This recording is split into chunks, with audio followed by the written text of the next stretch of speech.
ایک دفعہ کی بات ہے، بصرہ شہر میں رفیق نام کا ایک سوداگر رہتا تھا۔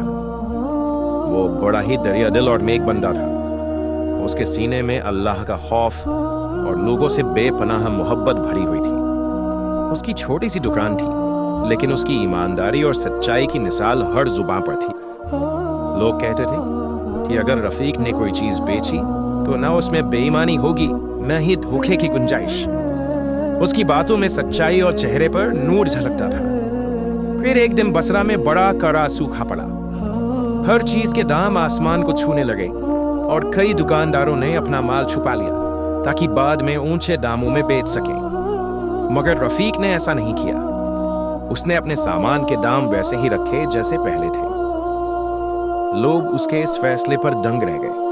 اس کے نیک دل اور سچائی کو دیکھ کر سب کے دل میں اس کے لیے اور عزت بڑھ گئی۔ لوگ اس کی دکان پر آتے اور اس کے ارادوں کی مضبوطی پر سر جھکاتے۔ اسی بیچ ایک دن ایک غریب مسافر اس کی دکان پر آیا۔ وہ تھکا ہارا، بھوکا پیاسا تھا اور اس کے پاس دینے کے لیے کچھ بھی نہیں تھا۔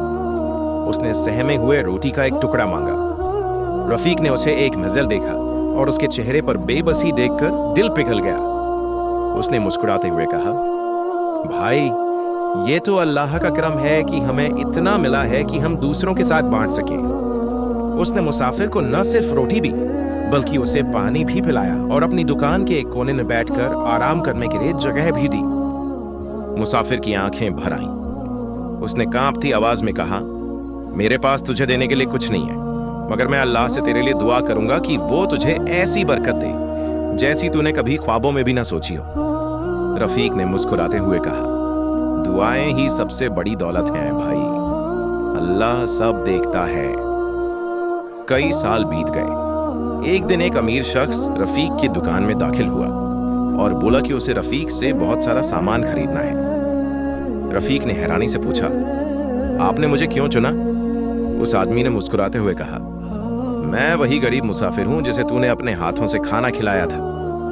اللہ نے مجھے برکت دی ہے اور تیری نیک دلی میں کبھی نہیں بھولا۔ اب میں چاہتا ہوں کہ تیری دکان میں حصہ ڈالوں تاکہ تیرا کاروبار اور بڑھے اور برکت سے بھر جائے۔ رفیق کا دل اللہ کی نعمتوں کے لیے شکر سے بھر گیا۔ اس کی آنکھیں چمک اٹھیں۔ اس نے اللہ کا شکر ادا کیا اور اسی ایمانداری اور سچائی کے ساتھ اپنا کام جاری رکھا۔ دوسروں کی مدد کرتے ہوئے وہ ہمیشہ یہی سمجھتا رہا کہ اصلی دینے والا تو اللہ ہی ہے اور اس کی برکت انسان کے چھوٹے سے نیک کاموں میں چھپی ہوتی ہے۔ یہ کہانی ہمیں یہ سکھاتی ہے کہ اصلی کامیابی ایمانداری، دوسروں کی مدد اور اللہ پر اٹوٹ بھروسے میں ہے۔ اللہ کا انعام کبھی نہ کبھی ضرور آتا ہے، اور وہ بھی ایسی راہوں سے جن کی ہم نے کبھی کلپنا بھی نہیں کی ہوتی۔